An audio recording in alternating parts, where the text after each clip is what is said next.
Good morning, praise the Lord. ઈશ્વરનો આભાર માનતા આવો આજનું વચન જોઈએ, ને ખાસ કરીને મા બાપ અને સંતાનોની શ્રેણીમાં ભાગ 10નું આજનું વચન.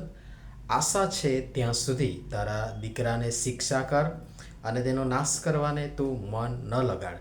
નીતિવચનોનું પુસ્તક, તેનો 19મો અધ્યાય અને તેની 18મી કલમ. આજનો વિચાર. ખ્રિસ્તમાં અતિ પ્રિયવાલા મિત્રો, પ્રભુ ઈસુ ખ્રિસ્તના મહાન, મોટા અને મહિમાવંત નામમાં આપ સર્વને સવારની પ્રેમભરી સલામ.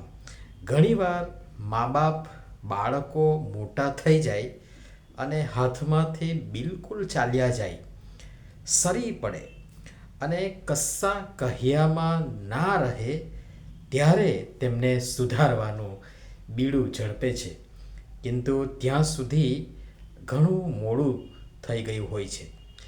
જો દરેકનો સમય હોય છે અને આ સમય બાબતે સભા શિક્ષક ખૂબ સુંદર રીતે સમજાવે છે. જો તમે સભા શિક્ષકનું પુસ્તક, તેનો 3જો અધ્યાય અને 1થી 8 કલમ જોશો તો બહુ સંક્ષિપ્તમાં પણ બહુ સુંદર રીતે ત્યાં વર્ણન કરવામાં આવ્યું છે. એમાંની પહેલી કલમ તમારી આગળ મૂકીશ તો ત્યાં લખ્યું છે કે પૃથ્વી ઉપર દરેક બાબતને માટે ઋતુ અને દરેક પ્રયોજનને માટે વખત હોય છે.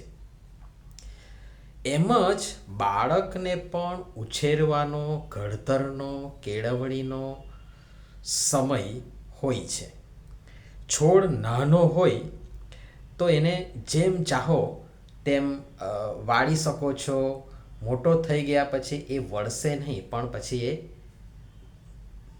પ્રયત્ન કરીશું તો એ ભાંગી જશે, તૂટી જશે અથવા તો એનો નાશ થશે. આપણે આપણા સંતાનો માટે એટલા ઘેલા થઈ લાડકોડ અને વધારે પૂરતા લાલન પાલનને છૂટછાટમાં આ તકો ગુમાવી નાનપણ, બાળપણ, કિશોરાવસ્થા અથવા તો કિશોર વય અને જુવાની સુધી ધ્યાન જ નથી આપતા. આ બહુ ગંભીર વાસ્તવિકતા આપણી સમક્ષ મૂકવા માટે પ્રયાસ કરી રહ્યો છું.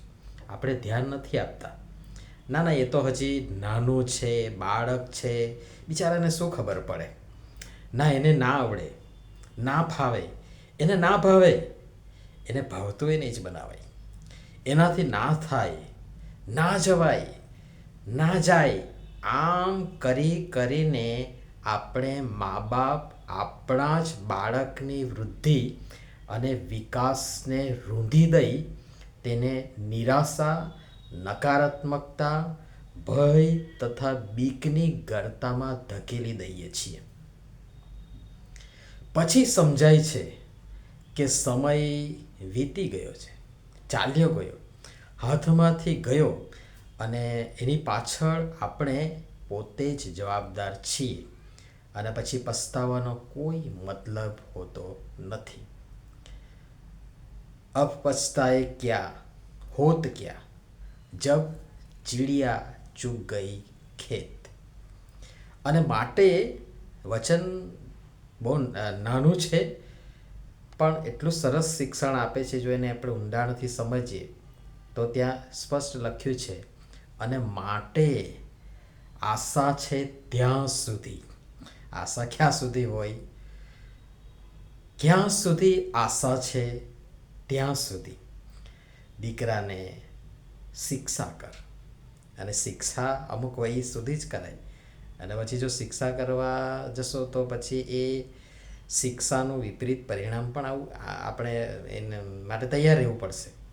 મોટા થયા પછી શિક્ષા કરશો તો તેનું ભયંકર વિપરીત પરિણામ આવી શકે છે.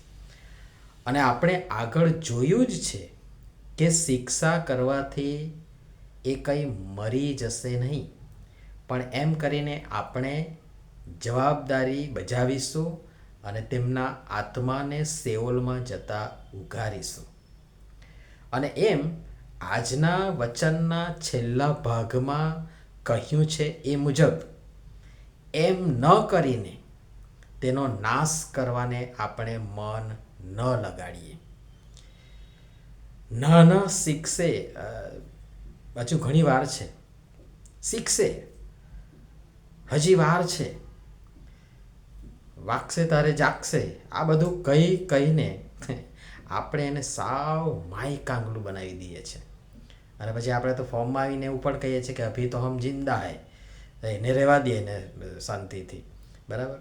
તો આવી હાંકવામાં અને હાંકવામાં આપણા ઘોડા ક્યાંના ક્યાં છૂટીને જતા રહે છે એ આપણને સમજાતું નથી. ને પછી અચાનક કશોક કાંડ સામે આવે છે ને થાય છે ત્યારે આપણને સમજાય છે, પણ ત્યારે સમય હાથમાંથી વહી ગયો હોય છે. અને હવે તો પાછા એકના એક હોય અને એકના એકની ઘેલછા હોય, અને એકના એક હોય એટલે સ્વાભાવિક છે લાડકોડમાં જ ઉછેર્યા હોય અને બધાય કોડ પૂરા કરવામાં આવે. 50 માંગે ત્યાં 500 ધરી દેવામાં આવે અથવા તો મળે. પરિણામ આપણી સામે છે. આજની પેઢી જે રીતે આપણી સામે જે પરિણામો આવી રહ્યા છે એ કદાચ આ જ દિશામાં આપણે હજી ગંભીર નથી થયા, વિચાર્યું નથી, અને આ પ્રકારે આપણે વર્તી રહ્યા છે એનું આ પરિણામ છે. જેમને આપણે હજી નાના છે એમ કહી મોટા કર્યા છે એ આપણી જાણ બહાર ઘણાય મોટા થઈ ક્યાંના ક્યાં નીકળી ગયા હોય છે. ને પછી અચાનક સામે આવશે જે જોવા અને સ્વીકારવા આપણે કદી તૈયાર હોતા નથી. અહીં પણ હું લાંબુ લિસ્ટ મૂકી શકું છું, આપી શકું છું, પરંતુ આપ સર્વ પર છોડું છું. વિચારજો. તેમનો નાશ કરવાને નહીં, પણ તેમનો ઉદ્ધાર થાય, તેઓ બચે, યોગ્ય સમયે તેઓ પણ તારણ પામે, સારા આગેવાનો બને, સારા સંનિષ્ઠ નાગરિકો બને, જેમના પરાક્રમોથી શરમથી આપણું માથું ઝૂકી ન જાય પણ ગર્વથી ઊંચું થાય ને આપણી છાતી ગજ ફૂલે. એ દિશામાં તેમનું જતન કરીએ. એ દિશામાં આપણે આપણું મન, જે વચન છેલ્લા ભાગમાં કહે છે એ પ્રમાણે આપણું મન લગાડીએ. પણ યાદ રહે, આશા છે ત્યાં સુધી. વધુ આવતીકાલે જોઈશું, અને પ્રભુ આ બધી બાબતો સમજવા માટે આપણ સર્વની સહાયતા મદદ કરો. નમીએ પ્રાર્થના કરીએ. પ્રેમાળ પિતા, મા બાપ તરીકે તમે આપેલ એક એક સંતાન અમારા માટે મોટી જવાબદારી છે. તેમના ઉછેર, તેમના જીવનના હિતાર્થે તથા યોગ્ય સમયે તેઓનો સર્વાંગી વિકાસ થાય, નાશ નહીં પણ નમૂનેદાર જીવન પામે અને લોકો સમક્ષ મૂકે.